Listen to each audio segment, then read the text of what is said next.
வணக்கம். இது AI cinema செய்திகள். சூர்யாவின் கருப்பு படத்தை பாராட்டிய கார்த்தி. சினிமா உலக செய்திகள். தென்னிந்திய திரையுலகில் முன்னணி நடிகராக இருப்பவர் சூர்யா. இவர் ஆர்.ஜே. பாலாஜி இயக்கத்தில் ட்ரீம் வாரியர் பிக்சர்ஸ் தயாரிப்பில் கருப்பு படத்தில் நடித்துள்ளார். இப்படத்திற்கு சாய் அபயங்கர் இசையமைத்துள்ளார். இதில் கதாநாயகியாக திரிஷா நடித்துள்ளார். சுவாசிகா, இந்திரன்ஸ், யோகி பாபு, ஷிவாதா, சுப்ரீத் ரெட்டி, அனகா மாயா ரவி மற்றும் நட்டி நட்ராஜ் ஆகியோர் முக்கிய கதாபாத்திரங்களில் நடித்துள்ளனர். இத்திரைப்படம் நீதிமன்ற வழக்கு ஒன்றை மையமாக வைத்து அதில் கடவுள் நம்பிக்கைகளை இணைத்து உருவாகியுள்ளது.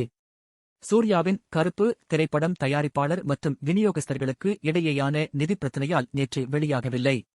சூர்யாவின் படத்தை கொண்டாடி தீர்க்கலாம் என்று கருப்பு சட்டை அணிந்து நேற்று காலை முதலே ஆர்வமாக தியேட்டரை நோக்கி படையெடுத்த ரசிகர்கள் பெரும் ஏமாற்றத்திற்கு ஆளானார்கள். ஆன்லைனில் டிக்கெட் முன்பதிவு செய்த ரசிகர்களும் ஏமாற்றம் அடைந்தனர். இதற்கிடையில் கருப்பு படம் ரிலீஸ் ஆகாத விரக்தியில் இயக்குனர் ஆர்.ஜே. பாலாஜி கண்ணீர் மல்க வீடியோ வெளியிட்டு பரபரப்பு ஏற்படுத்தினார்.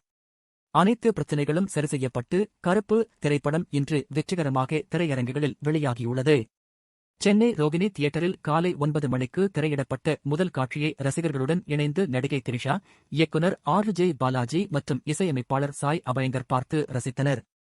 அப்போது சூர்யாவின் தம்பி நடிகர் கார்த்தியும் உடனிருந்தார். படமும் நல்ல விமர்சனங்களை பெற்று வருவதால் கண்டிப்பாக வெற்றிப்படமாக அமையும் என்றே கணிக்கப்பட்டுள்ளது. சினிமா பற்றிய உடனுக்குடன் செய்திகளை அறிய இணைந்திருங்கள். நன்றி.